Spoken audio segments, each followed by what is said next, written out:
तो आज की इस वीडियो में हम लोग डिस्कस करेंगे कि हमें शेक्सपियर का मोस्ट फेमस और सबसे लंबा लिखा हुआ प्ले हैमलेट क्यों पढ़ना चाहिए। दोस्तों काफ़ी कुछ बैकग्राउंड जानने को मिलेगा इस वीडियो में। हैमलेट को एक टाइम तक आर्टिस्टिक फेलियर माना गया, लेकिन शेक्सपियर का सबसे फेमस प्ले है दोस्तों हैमलेट। इसकी शान किसने बढ़ाई, ये सब हम डिस्कस करेंगे आज की इस वीडियो में। बहुत कुछ जानने को है, शुरू करते हैं।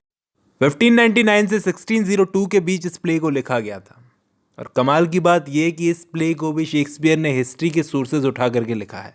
उनकी आदत थी कि वो किस तरह से चीज़ों को मॉडिफाई करके लोगों के सामने प्रेजेंट कर सकते हैं। एक डैनिश रिवेंज स्टोरी थी हिस्ट्री में, सैक्सो ग्रामेटिकस ने जिसको लिखा था। एक डैनिश प्रिंस था जिसका नाम था हैमलेट। उसके फादर को उसके चाचा ने मार दिया था, तो अपने चाचा से रिवेंज लेने के लिए उसने पागल होने का नाटक किया। अब बहुत सारे स्कॉलर्स ये मानते हैं कि शेक्सपियर वो पहले इंसान नहीं थे जिन्होंने इस स्टोरी को अडेप्ट किया, बल्कि इनसे पहले थॉमस कैट भी बोलते हैं जिनको, उन्होंने शेक्सपियर से पहले ही इस स्टोरी को उठा लिया था और अपना एक प्ले लिखा हैमलेट। हालांकि वो टेक्स्ट खो चुका है, लेकिन माना जाता है कि शेक्सपियर ने डायरेक्ट हिस्ट्री से नहीं बल्कि उस प्ले से जो थॉमस कैट ने लिखा था उससे डायरेक्टली इंस्पायर हुए थे हैमलेट लिखने के लिए। इस कहानी के मेन कैरेक्टर का रोल, हैमलेट का रोल, मोस्ट चैलेंजिंग रोल माना जाता है। दुनिया भर के फेमस एक्टर्स इस बात को मानते हैं। ओरिजिनली हिस्ट्री में क्या हुआ था कि ये जो कैरेक्टर था प्रिंस हैमलेट का, डेनमार्क का प्रिंस, उसने देख लिया था अपने फादर का मर्डर होते हुए। फिर बड़े होते होते उसने अपने फादर की तलवार से ही अपने चाचा को मार दिया। लेकिन शेक्सपियर ने एक स्टोरी में कुछ चेंजेस करके एक स्टोरी की तरह चीज़ को प्रेजेंट किया। जैसे शेक्सपियर का हैमलेट जो है वो डिसाइड ही नहीं कर पाता कि मारना चाहिए या नहीं मारना चाहिए। दूसरा, इस प्ले में हैमलेट ने अपने फादर का मर्डर होते हुए अपनी आंखों से नहीं देखा था, बल्कि घोस्ट आके उसको बताता है। तो ये चीज़ से कहानी ज़्यादा ड्रामेटिक बनती है। इस प्ले में एक सीन है जब हैमलेट की माँ उसे अपने कमरे में बुलवाती है। वहाँ दोनों माँ बेटे बड़े अजीब तरीके से इंटीमेट डिस्कशन करते हैं। अब कौन सी माँ अपने बेटे से इस तरह से बातें करेगी, लेकिन पब्लिक को तो मज़ा आ रहा है, तो शेक्सपियर ने जोड़ी ये बात। ये आम लोगों को तो मज़ा आएगा इस चीज़ को देखने में, लेकिन स्कॉलर्स ने इसमें एडिफस कॉम्प्लेक्स को जोड़ दिया। इसलिए ये सिर्फ एक टेक्स्ट या फिर प्ले नहीं है, बल्कि मॉडर्न टाइम्स के बहुत करीब है। आज भी क्यों? ये लिखा तो 400-500 साल पहले गया था, आज भी क्यों रेलेवेंट है इतना? रीज़न इसका यह है कि बहुत कुछ स्क्वीज़ करके इस प्ले में डाला गया है। बहुत सारे एलिमेंट्स इंक्लूड किए गए हैं। जैसे मैं आपको कोटेशंस के ज़रिए समझाने की कोशिश करता हूँ। आज की सोसाइटी में हम जो चीज़ें फील करते हैं, जैसे हैमलेट है, उसने अपनी मदर को देखा कि उसने उसके चाचा से तुरंत शादी कर ली।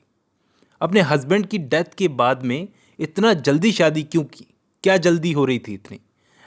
तो इस वक्त हैमलेट एक लाइन बोलता है इस प्ले के अंदर कि frailty the name is woman. ये लाइन हैमलेट ने अपनी माँ के लिए बोली थी कि वो औरत खुद पर इतना भी कंट्रोल नहीं रख सकी, इतनी कमज़ोर थी। इतने कमज़ोर तो जानवर भी नहीं होते। जब उनका करीबी कोई मरता है तो कम से कम वो रोते तो हैं, थोड़ा दुख व्यक्त करते हैं। इन्होंने तुरंत शादी कर ली, इतनी क्या जल्दी हो रही थी?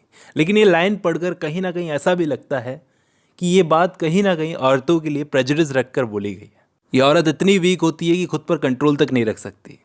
खैर, ऑल इन ऑल ये लाइन हैमलेट ने अपनी माँ के लिए बोली, और इस लाइन से साफ जाहिर होता है कि हैमलेट को अपनी माँ की इस हरकत पर कितना गुस्सा था। जैसे एक बात और इस प्ले में पोलोनियस ने अपने बेटे से बोली, neither a borrower nor a lender be, for loan oft loses both itself and friend, and borrowing dulls the edge of husbandry. मतलब पोलोनियस ने अपने बेटे से क्या बोला? उसने अपने बेटे को एडवाइस दी कि लोगों को पैसा उधार नहीं देना चाहिए।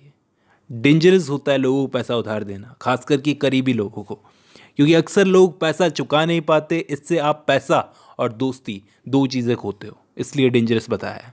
उधार लेने वाला तो उधार लेता है, लेकिन उसका बेमतलब उधार लेना ये चीज़ बताती है कि वो आदमी औकात से ज़्यादा खर्च करता है। और ये बात आज भी रिलेवेंट है। क्या आपने कभी अपने करीबी को किसी को पैसे उधार दिए हैं? बताना ज़रूर कमेंट में जाकर। एक कोटेशन और है जो हैमलेट बोलता है इस प्ले में कि देयर इज़ नथिंग इधर गुड और bad but thinking makes it so. Golden words हैं जो हैमलेट ने बोले थे जब इसके दोस्त इससे पूछते हैं कि तुम्हारे दिमाग में ये बुरे बुरे ख्याल आ क्यों रहे हैं, तो हैमलेट बोलता है कि कुछ भी अच्छा या बुरा नहीं होता, बस थिंकिंग उसे अच्छा या बुरा बनाती है। तो ये प्ले जो है ऊपर ऊपर से, सरफेस से तो एक बहुत ही नॉर्मल सी रिवेंज ट्रेजेडी लगता है, लेकिन इसके अंदर बहुत कुछ डाला गया है। मतलब यहाँ प्ले में सिर्फ एक तरफा बदला चल रहा है, दूसरी तरफ रोमांस चल रहा है, ऐसा नहीं है, बल्कि मेन कैरेक्टर हैमलेट के दिमाग में क्या चल रहा है ये भी बताया गया है। वो अपने बदले को डिले किए जा रहा है, किसी डिसीजन पर नहीं पहुंच रहा। ये चीज़ ऑडियंस को एक टाइम के बाद में गुस्सा दिलाने लगती है। इस प्ले में शेक्सपियर ने मेलांकोलिक मोनोलॉग का यूज़ किया है, क्योंकि आप देखोगे कि इसमें थॉट्स और एक्शंस के बीच में एक डिलेमा चलता रहता है। कुछ सिंबल्स भी हैं इस प्ले में। आपने देखा होगा इस प्ले में हैमलेट, कवर पे देखा होगा या कहीं देखा होगा कि हैमलेट एक खोपड़ी हाथ में लिए खड़ा है। वो खोपड़ी किस चीज़ का सिंबल है? कि डेथ, मौत निश्चित है, और इंसान की एग्जिस्टेंस और मीनिंगलेसनेस को दिखाने की कोशिश की है। आप देखना, जब होरेशियो और हैमलेट वहाँ पर जाते हैं कब्र खोदने वालों के पास में, तो वहाँ पर इसको एक खोपड़ी मिलती है जिसे देखकर वो रोता है, क्योंकि वो खोपड़ी देख करके इसको याद आता है कि ये आदमी कभी मेरे फादर की कोर्ट में था, जो मुझे जोक्स सुनाता था, घोड़ा बनकर मुझे घुमाता था, और आज देखो ये बिल्कुल मिट्टी में मिल चुका है। डेथ किसी को भी नहीं छोड़ती। उसे समझ में आ जाता है कि आखिर एक दिन सभी को इसी मिट्टी में मिल जाना है, चाहे वो अच्छा करे या बुरा, कोई भी हो। तो चाचा को अभी क्यों ना मिला दिया जाए। तो ये एक सिंबल है। एक और सिंबल है इस प्ले के एक्ट 4 में, जब पोलोनियस की डेथ हो जाती है और उसके बाद में इस कहानी की हीरोइन ऑफेलिया अपने फादर की डेथ के बाद में पागल हो जाती है। हैमलेट भी उससे नफरत करने लगता है, तो उसका दिमाग घूम जाता है, रियलिटी से उसका विश्वास उठ जाता है। तो वो क्या है, इमेजिनरी फूल वाला सीन आता है। ये बताता है कि इसकी पर्सनैलिटी जो थी उसको सोसाइटी ने क्या बना दिया, जबकि इसकी कोई गलती भी नहीं थी। ऑफेलिया एक ऐसी वुमेन का सिंबल है, एग्जाम्पल है इस प्ले के अंदर, इस सोसाइटी के अंदर, जो औरतें कुछ करती भी नहीं हैं, लेकिन उन्हें मर्दों की वजह से और दूसरी औरतों की वजह से बेमतलब सफ़र करना पड़ता है।